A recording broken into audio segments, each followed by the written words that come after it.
And those gusty winds we saw today will gradually subside overnight here, looking for sunny skies. A bit of an unusual storms that we saw coming through too this afternoon. Yeah, what was interesting was the fact that it was cloudy and rainy, of course, to start it. Not too far to our south and west here, significantly warmer in the 80s. And you guessed it, in between these two air masses, there is this frontal bound. 10th, I think it is. That's right. Yep. That's so right. Unfortunately, we lose an hour of sleep, though. But at least the days are going to be longer for fans of that. Thunder shower getting going here, some frequent cloud to ground lightning and very heavy rain in a short amount of time. Just show you here what we were talking about, and you can make some snowballs with this stuff. And this is a time lapse over the last 6 hours. You see that batch of rain that moved through earlier, and then some of the clearing sky. But it's the Allegheny Mountains to our west where they will be measuring snow in feet. That will be where the greatest impacts from this. There's Clayton Stiver. He's live outside of our studios on East Market Street. Clayton, a nice day out there. Yeah, it's gorgeous, Ed. You can't complain at all, although it was a little chilly this morning. There's obviously a lot going on with this storm system, and because we're on the southwestern side of it, we're getting a northwesterly wind. Coincidence, or did you have something to do with that? No, there is science applied to that forecast as well. Right now it does look to the kids having a great time. No rain out here, maybe a couple drops, but you don't have to worry about that.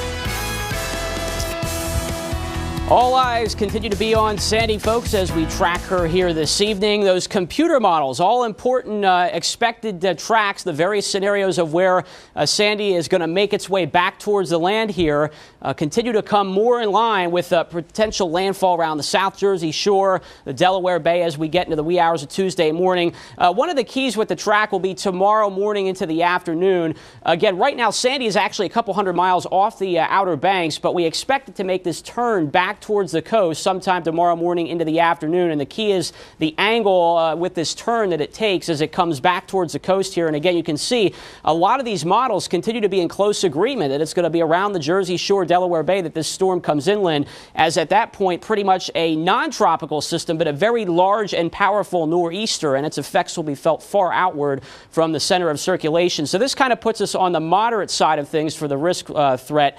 It's folks along and north of the track and the coastal sections really where you have the worst effects from Sandy, but we're still obviously going to get our fair share. Projected rainfall totals by Tuesday night, still no changes. I think anywhere from 1 to 4 inches, 1 to 2 inches, Augusta, Nelson, Buckingham counties, central Virginia here, Charlottesville points north and east there, 2 to 4 inches, and then far northern reaches of Madison, Culpeper County, maybe 4 inches plus. Also, obviously, gusty winds we'll be dealing with as well here. National Weather Service has put up high wind warnings for all the counties shaded in orange, wind advisory for Buckingham, Fluvanna, Louisa counties.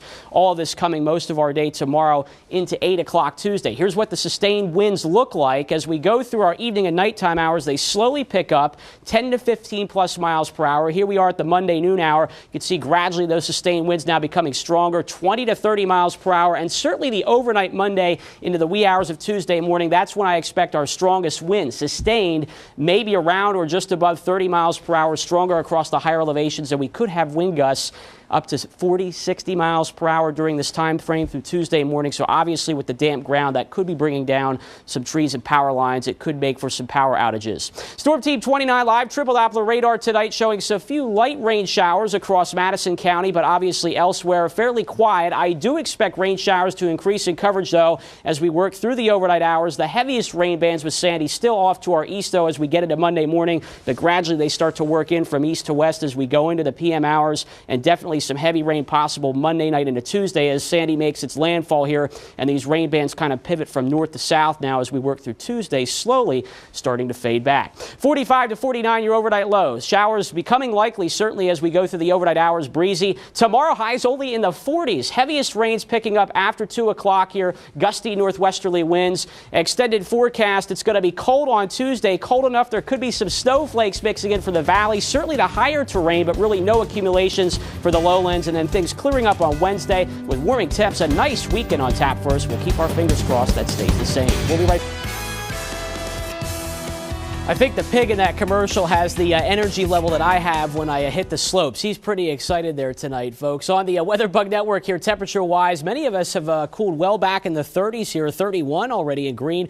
Also in Waynesboro, we're at 37 in downtown Charlottesville. Louise at 37, 34 in Stanton. Temperatures dropping off a little bit more as we head into the nighttime hours. Quiet scan of Storm Team 29 live, triple Doppler radar across our area tonight, but just to our south, I am tracking some rain showers across south outside Virginia, down into North Carolina here. A little area of low pressure is tracking off to the east here. And so far, this activity is moving eastward. But as we progress through the overnight into tomorrow morning, gradually we're going to see this moisture start to lift northward and expand across our viewing area. And with those cold temperatures, it is possible we could have a little bit of some light snow or maybe a little bit of mixing of some rain and sleet here as well. But it will be light. That is the key word. No big accumulations expected here.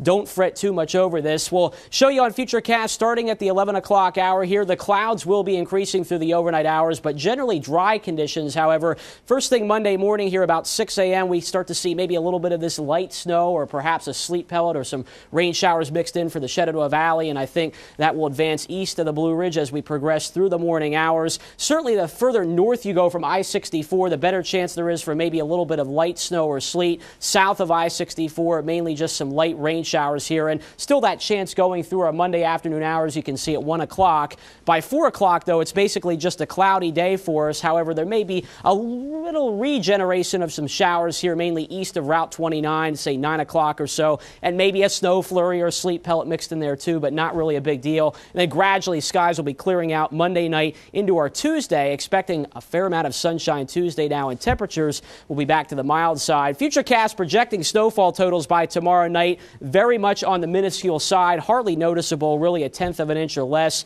Perhaps a little bit more rain shower activity by our Monday night, but even that on the light side, generally a tenth of an inch or less, with the highest totals along and south of I-64. Where there will be a better chance for some heavier rains, though, will be coming on Wednesday night, with the storm system tracking up across the region. Lots of Gulf of Mexico and Atlantic moisture will be pulled in. It will be mild. So, yeah, some steadier, heavier rains, perhaps between a half an inch and 1 inch by Wednesday night. In the meantime, for our overnight hours, increasing clouds, a 10% chance for something well after midnight. 31 our low. Our planner for Central Virginia starting in the morning, 32, 38 by the noon hour. Best chance for any mixing here before the noon hour. Highs only in the low 40s. And for the Shenandoah Valley, 30 to start, 35 by the noon hour. Rounding out the day around 40 with, again, that best chance for any mixing before the noon hour. Extended forecast now. Sunny on Tuesday, back to 56 degrees. Then we'll watch for some heavier rains Wednesday, certainly Wednesday night, 54. Clearing skies Thursday, breezy 58. And then a cold blast for Friday, sunny 41, and back in the upper 30s for next weekend.